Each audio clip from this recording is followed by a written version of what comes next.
the world is encouraged. And we hope that the third world, especially the African region, will be listened to in terms of being assisted to protect the Congo forest. As you know, the Congo forest is the second largest forest in the world, second only to the Amazon. And the third forest block is in Southeast Asia. And these three forests are the main three lungs of the planet. And we need to protect these forests and others, not only because they are holding a lot of carbon, but also because they continue to fix the carbon. I was amazed to hear that 20% of all the carbon dioxide being pumped into the atmosphere comes from forest degradation and deforestation, and especially from the developing world. And you know, those are not the areas that are sending greenhouse gases into the atmosphere. We often think of the industrialized world. So it is very important for us to encourage and to persuade the world to make forest protection part of the solution, rather than abandon it and try to say that we can negotiate about it later. When you started by planting trees, what is it, Wangari Maathai, that first inspired you to do this? Well, I must say that in the very beginning, I was inspired by the felt needs of the women from the countryside who said that they needed firewood, they needed food, they needed clean drinking water, very basic needs.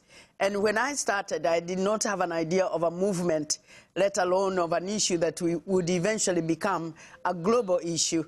But once I started, it's like I opened a box, a Pandora's box, that then showed me the interrelationship between how we manage our resources, how we manage our environment, how we share those resources, and whether we live in peace or in conflict with each other.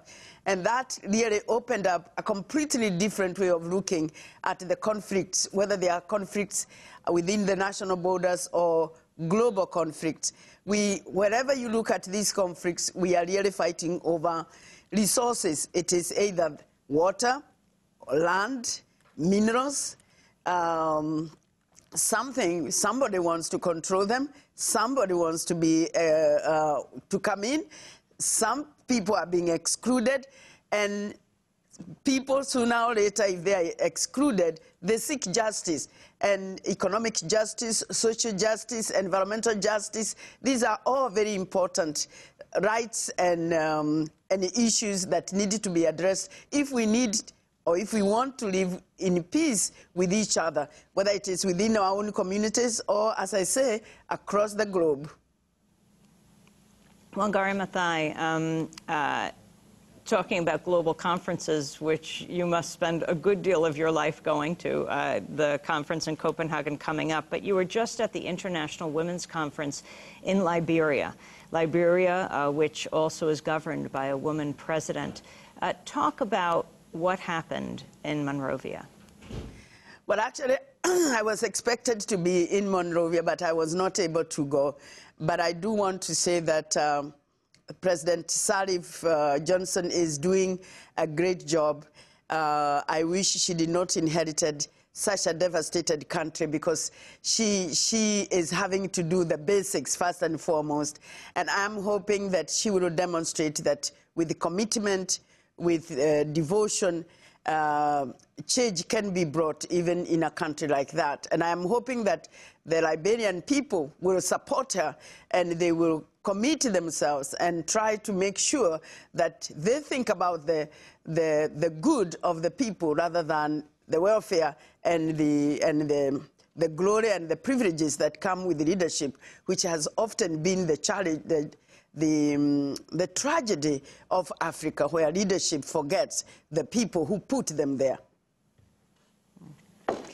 As you travel this country with your new book, your final message, Wangari Maathai, and Nobel Peace Prize winner, environmentalist, to the people of this country, to the United States, consumes perhaps more than most countries in the world, far more in terms of resources. Well, thank you very much. As I go around in this beautiful country, which I love, because many people know that I spent almost 5 years in this country and I got my education, and a lot of the inspiration that that continues to guide me was obtained while I was going to school in this country.